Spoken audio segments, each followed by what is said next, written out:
नमस्कार। एक पिता अपनी बेटी के लिए बड़ी मुश्किल से, बहुत ही मुश्किल से एक फैमिली खोजता है, एक अच्छा लड़का खोजता है और उस लड़के के साथ अपनी बेटी की शादी तय कर देता है। शादी होती है, बेटी ससुराल जाती है।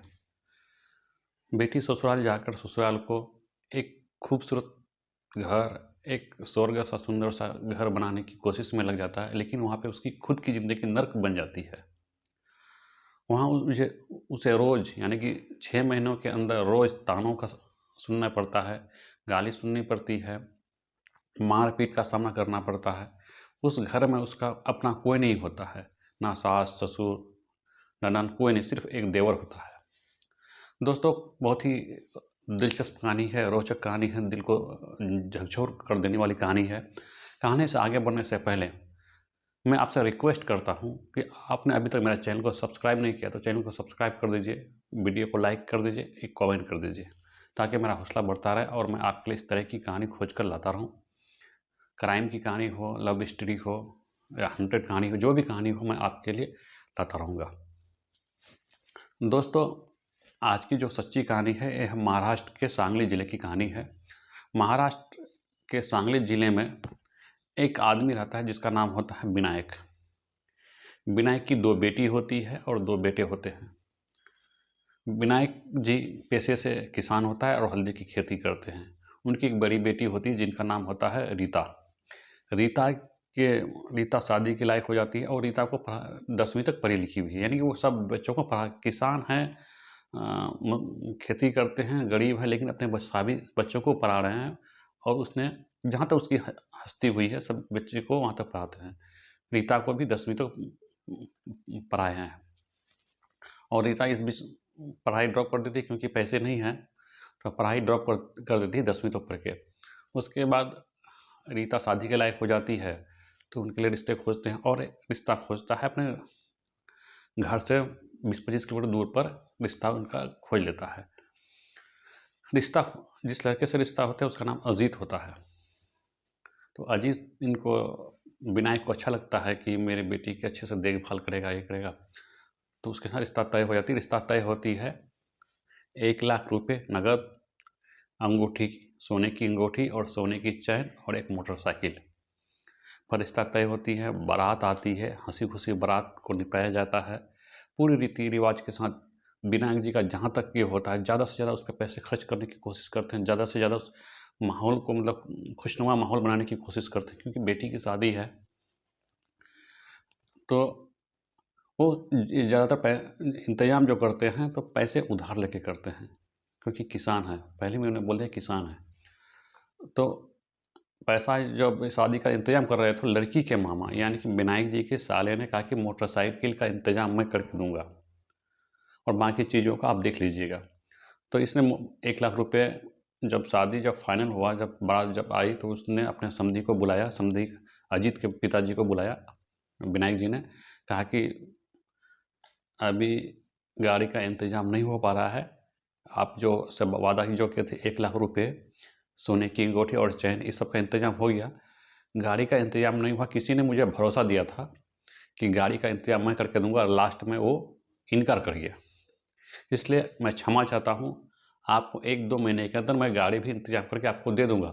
तो लड़का का पिता यानी कि अजीत के पिताजी नहीं मान रहे हैं और कह रहे हैं कि अगर अभी गाड़ी भी दे देते, मोटरसाइकिल भी दे देते तो बहुत ही अच्छा होता। अगर बिना मोटरसाइकिल का मेरा लड़का अगर घर जाएगा तो गांव के लोग क्या कहेंगे? गांव के लोग ताने मारेंगे कि किस घर में जाके शादी कर ली, किस घर में जाके अपने लड़के की शादी करवा दी कि एक मोटरसाइकिल भी देने की औकात नहीं हुई। तो लड़की के पिता अजीत जो लड़की के पिता जो विनायक जी होते हैं, कहते हैं कि नहीं समधी जी, मैं बाइक भी दे दूंगा, जो मोटरसाइकिल का वादा किया है वो भी दे दूंगा, लेकिन मुझे टाइम दीजिए। लड़के का पिता नहीं मान रहे हैं लेकिन मजबूरी में मानना पड़ता है, यानी कि बहुत ही खुशामद के बाद उसको मनाया जाता है। मानते नहीं, बहुत ही खुशामद करने के बाद, यानी कि विनायक जी बहुत ही खुशामद करके आजीज़ जी करके उसको मनाते हैं। वो लोग यहाँ से लड़की को लेकर अपने घर चले जाते हैं, यानी कि रीता अपनी ससुराल चली जाती है। ससुराल जाने के बाद 4 दिन के बाद जब अजीत के जो 2 बहनें होती हैं वो शादीशुदा होती हैं, वो भी अपने घर जाने के लिए यानी कि अपने ससुराल जाने के लिए बोलती है और अपनी भाभी से कहती है, रीता से कहती है कि अपनी माँ को भी कहती है कि भाभी जी ने मेरे लिए क्या लेके आई है। मैं घर जा रही हूँ तो वहाँ के मेरे सास ससुर लोग कहेंगे कि तुम्हारे भैया का जो शादी हुई तुम्हारी भाभी ने तुम्हारे लिए क्या लेके आया। तो उसकी माँ कहती है, क्या लेके आई है? 4 लड्डू, 4 बतासे और 2 साड़ी लेके आई है। किस गरीब घर में जाके हमने बेटी की शादी दिला दी, किस भिखारी के यहाँ जाके हमने शादी दिला दी अपनी बेटी की। ये ताने मारने, यानी कि रीता को सुना के ताने मारते हैं। लो कुछ पैसे मैं दे देती हूँ, तुम लोग रास्ते में खरीद लेना, नहीं तो मेरी नाक कट जाएगी तुम्हारे ससुराल में। ये ताने सुनने के बाद जब अजीत रात में घर आता है तो रीता अपने हस्बैंड से कहती है कि मेरी सास ऐसी ऐसी बोल रही थी आज। तो अजीत बोलता है, ठीक ही तो बोल रहा था, क्या गलत बोला? क्या तुम लेके आई हो? कुछ लेके आई हो? मुझे भी लोग ताने मार रहे हैं कि क्या तुमको एक बाइक भी दहेज में नहीं दिया। ये सुनते ही रीता रोने लगती है। सुबह होती है, दिन सामान्य होने लगता है। रीता ये सोचती है कि अगर मेरे पिताजी ने गाड़ी नहीं दिया है, मैं गाड़ी की वजह से अपने ससुराल वाले के दिल जीत नहीं पा रही हूँ, तो मैं अपने काम से, अपनी मतलब व्यवहार से उनका दिल जीतूंगी। तो रीता एकदम हर काम करने लगती है, यानी कि सास से लेकर ससुर का पैर तक दबाने लगती है, हर कुछ करने लगती है, दिल जीतने की हर कोशिश कर रही है। लेकिन उनके ससुराल वाले सिर्फ बाइक बाइक बाइक करते रहते हैं, उसको ताने देते रहते हैं, हमेशा ताने देते रहते हैं कि किस घर में जाके शादी कर ली, किस बेटे के घर में जाके हमने अपने बेटे को मतलब रिश्ता तय कर लिया कि एक बाइक भी देने का औकात नहीं है। हमेशा मतलब रीता के पिता को रीता को ताने देते रहते थे। तो ऐसे ही 15 दिन गुजरा। 15 दिन के बाद रीता अपने पिताजी को फ़ोन करते हैं, कहती कि पिताजी खबर खरीद लेते हैं। तो रीता कहती है, पिताजी आप कब आओगे मुझे विदाई करने के लिए, मुझे यहाँ से कब लेके जाओगे? 15 दिन हो गया, मेरा मन नहीं लग रहा है। तो रीता के पिता बोलते हैं कि मैंने समधी जी से वादा किया है कि 1 महीने के बाद आऊँगा, तो मैं 15 दिन गुजर गया और 15 दिन के बाद ही आऊँगा तुमको लेने के लिए, तुम कैसी हो? तो रीता बोलती है, पिताजी मैं अच्छी हूँ, हंसी खुशी रह रही हूँ, किसी चीज़ की कोई तकलीफ़ नहीं है, मेरे सास ससुर लोग बहुत अच्छे हैं। लेकिन वो उसके अंदर जो मतलब अत्याचार हो रहा है, वो अत्याचार का एक जरा सा भी जिक्र नहीं करती है अपने पिताजी के पास। उसके बाद 20 दिन के बाद अजीत अपनी बीवी से बोलता है कि तुम पिताजी को फ़ोन लगाओ कि बाइक अभी देगा। तो रीता बोलती है, पिताजी तो उसी दिन बोल दिए थे कि 2 महीने के बाद हम इंतजाम करके दे देंगे। तो अजीत बोलता है, नहीं अभी फ़ोन लगाओ।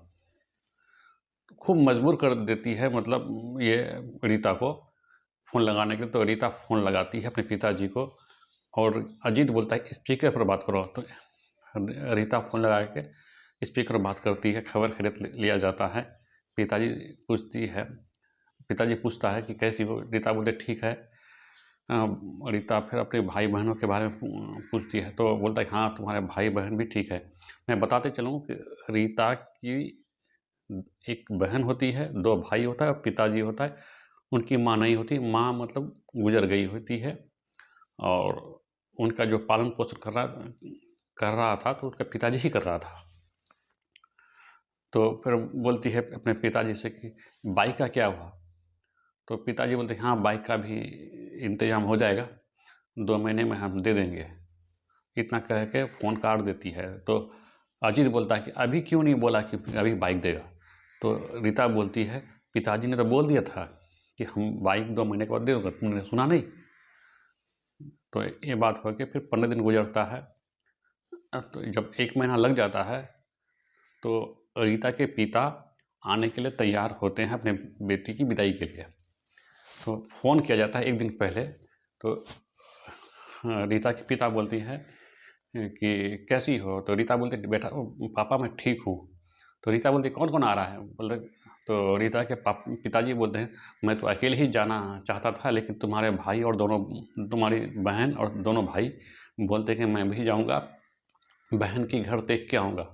तो रीता बोलती है ठीक है पापा, अगर आना चाहता है तो लेके आइएगा, लेकिन फल और मिठाई ज़्यादा लेके आइएगा।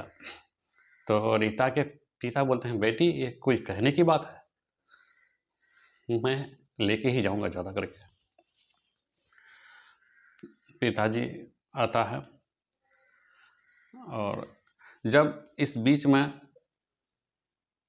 पिताजी जब यहाँ पे आता है रीता को लेने के लिए, यानी कि विनायक जी रीता को लेने के लिए आता है, रास्ते में ज़्यादा से ज़्यादा फल फ्रूट लेता है, अच्छी अच्छी मिठाई खरीदता है, अच्छे अच्छे फल खरीदते हैं। आते हैं घर में कदम रखते हैं, कदम रखते ही जब रीता घर से निकलती है, पिता देख के एकदम सन्न रह जाता है।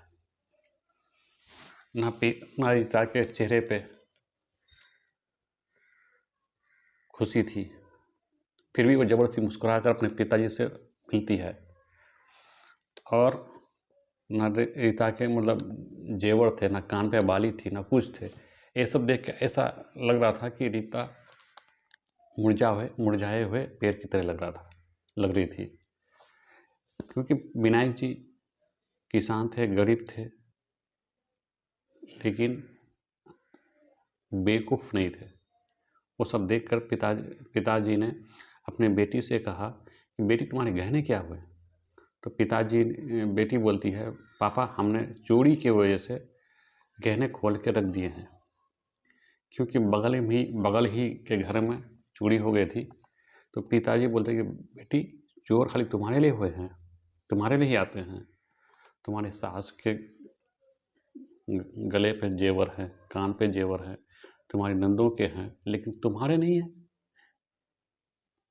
तो रीता बात को इधर उधर काट देती है, घुमा फिरा के काट देती है।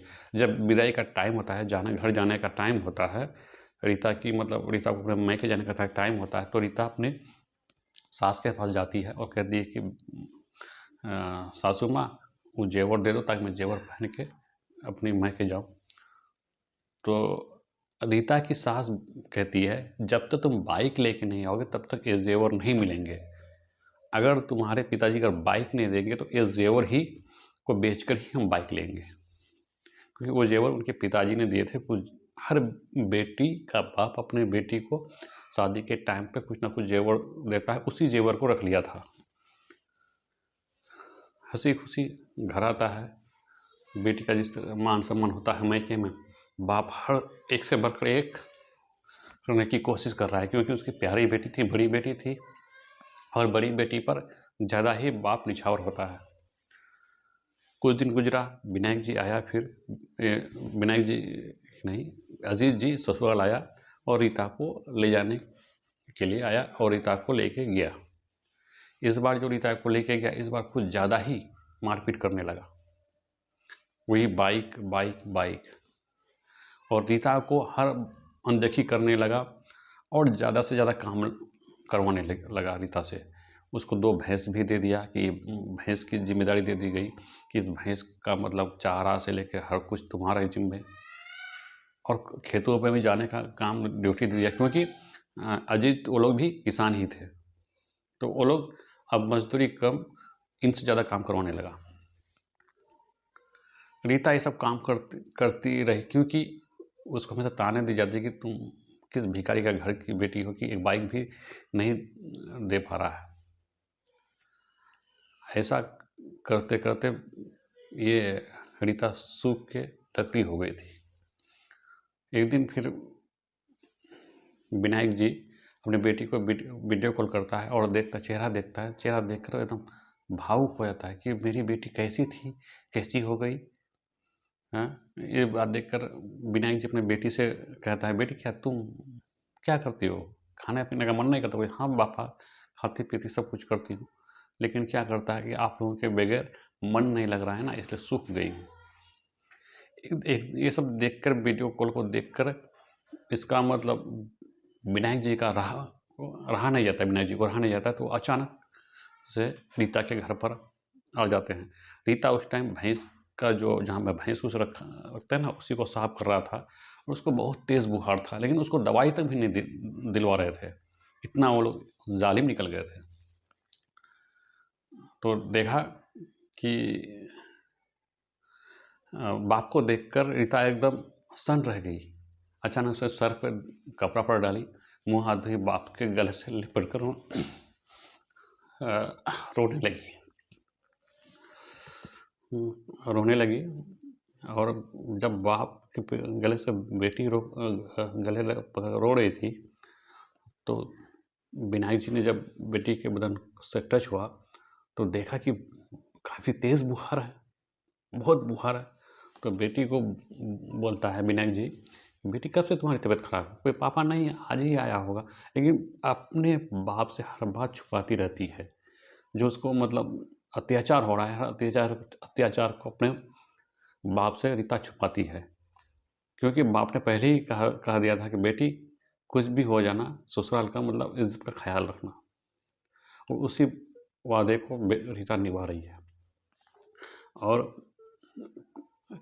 अजीत ये विनायक जी कुछ नहीं देखता अपना, और समधी से कहता है कि समधी जी, मैं अपनी बेटी को लेकर जा रहा हूँ और 2 दिन बाद फिर आ जाएगी। जब विनायक जी अपनी बेटी को लेकर अपने घर जा रहे थे तो रास्ते में दवाई ववाई दिलाए, वहाँ जाके 15-20 दिन आराम करवाया। जब रीता ठीक हो गई और चेहरा भी मतलब खिलने लगी, तो विनायक जी ये सब देख के, और रीता ने सारी बात अपने पिताजी को बता दिया था कि वो लोग ऐसे ऐसे कर रहे हैं, ऐसे ऐसे कर रहे हैं, मुझे बहुत सता रहे हैं, मुझे अत्याचार कर रहे हैं, मुझे मारते हैं, पीटते हैं, गाली देते हैं, ताने देते हैं, हर चीज़ रीता ने आजीज होकर अपने पिताजी को बता दिया। तो विनायक जी का इस बात सुनकर विनायक जी का गुस्सा 7वें आसमान पर आ गया, और विनायक जी ने फैसला कर लिया कि अब मैं अपनी बेटी को उस घर में नहीं भेजूंगा। इसी बात को लेकर विनायक जी अपनी बेटी रीता को लेकर एक दिन जिला के फैमिली कोर्ट जाते हैं और वकील से मिलते हैं। वकील को सारा माजरा जो बताते हैं, तो वकील भी कहता है कि वो तो बहुत बड़ा जालिम परिवार है। और विनायक जी से वकील साहब पूछता है कि तुम करना क्या चाहते हो? तो विनायक जी बोलता है, मैं उस घर पर मैं अपनी बेटी को और नहीं भेजूंगा। और मैं उन लोगों को केस करना चाहता हूँ, उन लोगों को ज़्यादा से ज़्यादा कड़ी से कड़ी सज़ा देना चाहता हूँ। तो वकील साहब बोलते हैं, आप वो लोग जो हरकत की है, इस हरकत की वजह से उस पर एक दहेज उत्पीड़न का केस होगा, और वो केस 15-20 साल तक चलेगा। क्या फैसला हो या ना हो आपके हक में, कि केस पेंडिंग में चला जाए, उसकी कोई गारंटी नहीं है। आप समाज में बैठकर उस बात का फैसला कर लीजिए, और अपनी बेटी की मतलब छोटी छोटी जो कराना चाहते हैं वो करा लीजिए। तो विनायक जी बोलता है कि ऐसे तो हो जाएगा, लेकिन उन परिवार को कड़ी से कड़ी सज़ा दिलवाना चाहता हूँ। तो वकील साहब बोलता है, कोई बात नहीं, वो भी हो जाएगा। लेकिन वकील साहब रीता को देखकर उसका मन में कुछ ख्याल आता है, क्योंकि वकील साहब को भी एक लड़की की तलाश थी अपने बेटे के लिए। और उस लड़की को देखते ही वकील साहब उस लड़की को देखते ही उसकी तलाश पूरी हो जाती है, और उसकी हसरत ये होती है कि मैं इसको अपना बहू बनाऊंगा। क्योंकि उसकी बहू भी उसके बेटे को छोड़कर चली गई थी, तलाक ले लिया था, तो उससे भी एक अच्छी लड़की की तलाश थी। तो अपने बेटे संजय को बोलता है कि इन लोगों को लेके जाओ, चाय वो पिला के लेके आओ। तो वकील साहब का बेटा संजय बोलता है कि पापा, ये तो क्लाइंट है, क्लाइंट को नहीं बेटा, तुम जाओ ना, इन लोगों को चाय वो पिला के लाओ, अपने आदमी हैं, खास आदमी हैं। ये बात कहकर बेटे को रीता और रीता के पिताजी को लेकर चाय पिलाने के लिए संजय चले जाता है। उसके बाद वकील साहब अपने बगल में मुंशी से बोलता है कि लड़की कैसी है? तो मुंशी बोलता है, लड़की तो ठीक है, मतलब मेरी बहू बनेगी तो कैसी रहेगी? संजय मुंशी बोलता है, ठीक रहेगी, लेकिन अभी तो बहुत मामला है, उसकी शादी कहीं और हो रखी है, वो बात का छोड़ो, लड़की को देखो। संजय इस बीच उन लोगों को चाय पिला के लेके आ जाते हैं, और वकील साहब विनायक जी से कहते हैं कि आपका मैं केस फाइल कर देता हूँ, और आप ज़्यादा से ज़्यादा ध्यान रखिएगा कि समाज में बैठकर इसकी मत ये कर लीजिएगा। ठीक वैसा ही करता है जिस तरह वकील साहब कहते हैं, विनायक जी को वैसा ही करता है। विनायक जी अपनी बेटी रीता को लेकर घर चले आते हैं, और वकील साहब संजय से पूछता है कि ये रीता जो लड़की थी वो कैसी है। तो संजय बोलता है, पिताजी उस लड़की के साथ बहुत ही अत्याचार हुआ है, लड़की भोली वाली है, अच्छी है। बोलता है कि मैं उसकी बात नहीं कर रहा हूँ, मैं बात कर रहा हूँ रीता देखने में कैसी है। तो संजय बोलता है लड़की बहुत खूबसूरत है, अच्छी है और 10वीं तक पढ़ी लिखी है। तो वकील साहब बोलता है कि ये तुम्हारी अगर बीवी बनेगी तो कैसी रहेगी। तो संजय बोलता है कि उसकी शादी तो कहीं और हो रखी है, एक शादी रहते हुए दूसरी शादी कैसे हो सकती है। तो वकील साहब संजय से कहता है कि शादी हो रखी है, उसका तुम फिक्र छोड़ो, तुमको लड़की कैसी लगी। तो संजय बोलता है ठीक है पिताजी, आपको जैसा पसंद है तो मुझे भी पसंद है। उसके बाद एक तारीख होता है, एक तारीख में लड़के का संजय का माँ को बुलाता है वकील साहब को, आओ देख लो। ये भनक इसको लगने के लिए, विनायक जी को और रीता को लगने के लिए नहीं देता है। वकील साहब अपने मन ही मन में पूरे परिवार को बुलाता है, लड़की को दिखाता है, सब कोई पसंद कर लेता है। इससे 5-6 महीना गुजरता है और लड़के वाले डर जाते हैं क्योंकि उस पर केस पड़ गया है। तो वकील से मिलते हैं, वकील बोलता है कि तुम लोगों की भलाई इसी में है कि उस लड़की से तुम लोग अलग हो जाओ, रिश्ता तोड़ दो। ठीक वैसे ही अजीत उस लड़की से रिश्ता तोड़ता है। जिस दिन रिश्ता टूटता है, आखिरी दिन होता है, इस बीच हमेशा अजीत जी वकील साहब से बोलता है कि आपकी फ़ीस क्या हुई, आपकी फ़ीस क्या हुई। तो वकील साहब मुस्कुराकर टाल देते हैं। जिस दिन लास्ट होता है, जिस दिन फैसला होता है, जिस दिन दोनों पर अजीत और रीता का मतलब रिश्ता टूट जाता है कोर्ट में आके, और अजीत खुशी खुशी और रीता भी खुशी खुशी रिश्ता तोड़ देते हैं। तो उस दिन विनायक जी जब वकील साहब से पूछता है कि आपकी फ़ीस क्या हुई, तो वकील साहब कहते हैं कि मेरी फ़ीस, मैं तो वकील हूँ, मैं तो फ़ीस लूँगा ही, मैं बिना फ़ीस का एक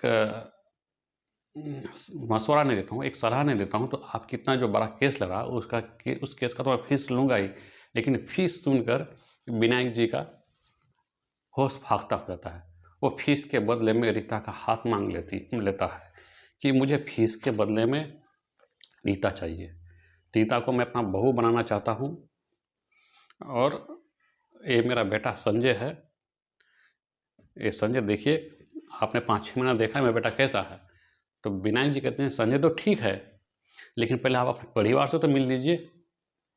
तो वकील साहब कहता है कि मेरे